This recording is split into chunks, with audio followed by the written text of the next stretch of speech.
پیارے بچوں، کیا آپ نے کبھی شیطان کا سایہ دیکھا ہے؟ آئیے دیکھتے ہیں کہ احمد نے کس طرح شیطان کے سائے کا مقابلہ کیا اور اس کا خاتمہ کر دیا۔ رات کا وقت تھا، ہوا عجیب سی سرسراہٹ کے ساتھ چل رہی تھی، جیسے کوئی چھپی ہوئی چیز یا راز بتانا چاہتی ہو۔ گاؤں کے کنارے پر ایک پرانا ویران گھر تھا۔ لوگ کہتے تھے کہ وہاں شیطان کا سایہ رہتا ہے۔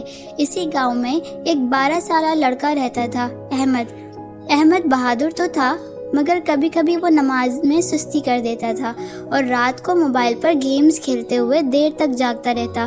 ایک دن اس کے دوست نے کہا، احمد، کیا تم نے سنا ہے اس ویران گھر میں جو جاتا ہے وہ بدل کر واپس آتا ہے؟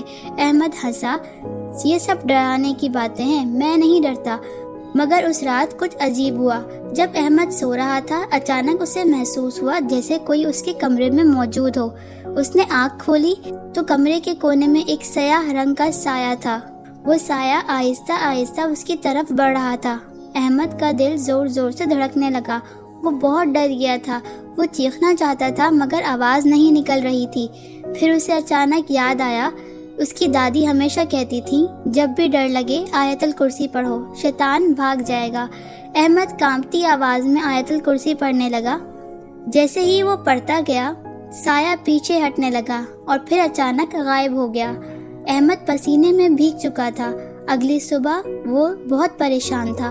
اس نے سب کچھ اپنی دادی جان کو بتایا۔ دادی نے سن کر کہا، بیٹا، شیطان ان لوگوں کے قریب آتا ہے جو اللہ تعالیٰ سے دور ہو جاتے ہیں۔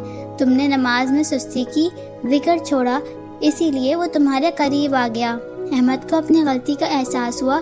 اس دن کے بعد اس نے پکا ارادہ کیا، وہ کبھی نماز نہیں چھوڑے گا اور ہر وقت اللہ تعالیٰ کو یاد رکھے گا۔ چند دن سب ٹھیک رہا، مگر ایک رات پھر وہی سایہ واپس آیا۔ اس بار وہ پہلے سے زیادہ خوفناک تھا۔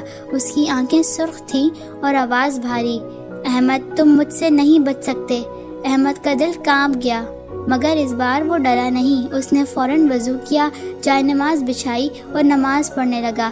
پھر اس نے بلند آواز میں سورہ فلق اور سورہ ناس پڑھنی شروع کی۔ کمرے کا ماحول بدلنے لگا۔ ہوا تیز ہو گئی، سایہ چیخنے لگا، نہیں، مت پڑھو۔ مگر احمد رکا نہیں۔ وہ پڑھتا رہا اور پڑھتا رہا اور تلاوت کرتا رہا۔ آخرکار ایک زوردار چیخ کے ساتھ وہ سایہ مکمل طور پر غائب ہو گیا۔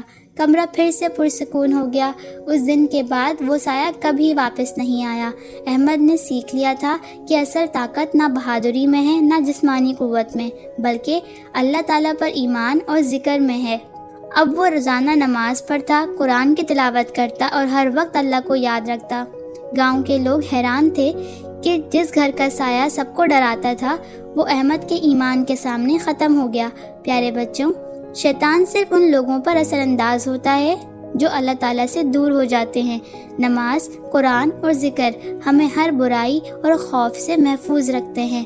اصل طاقت اللہ تعالیٰ کی یاد میں ہے۔